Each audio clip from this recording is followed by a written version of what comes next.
திருச்செந்தூர் சுப்பிரமணிய சுவாமி கோவிலுக்கு ஏராளமான பக்தர்கள் பாத யாத்திரை வந்தனர்.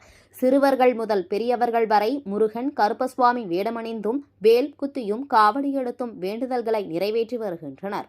தூத்துக்குடி மாவட்டம் திருச்செந்தூர் சுப்பிரமணிய சுவாமி கோவிலானது அறுபடை வீடுகளில் 2ஆம் படை வீடாகும்.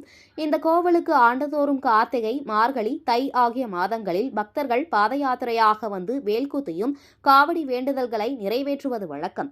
இந்த நிலையில் விருதுநகர், மதுரை ஆகிய மாவட்டங்களைச் சேர்ந்த பக்தர்கள் திருச்செந்தூர் சுப்பிரமணிய சுவாமி கோவிலுக்கு பாத யாத்திரையாக வந்தனர். திருச்செந்தூர் அருகே பிரசாத் நகரில் உள்ள விநாயகர் கோவிலில் வைத்து சிறுவர்கள் முதல் பெரியவர்கள் வரை ஏராளமானோர் முருகர், கருப்பசுவாமி வேடமணிந்து வேல்குத்தையும் காவடி எடுத்தும் முருகன் கோவிலுக்கு சென்று வேண்டுதல்களை நிறைவேற்றினர்.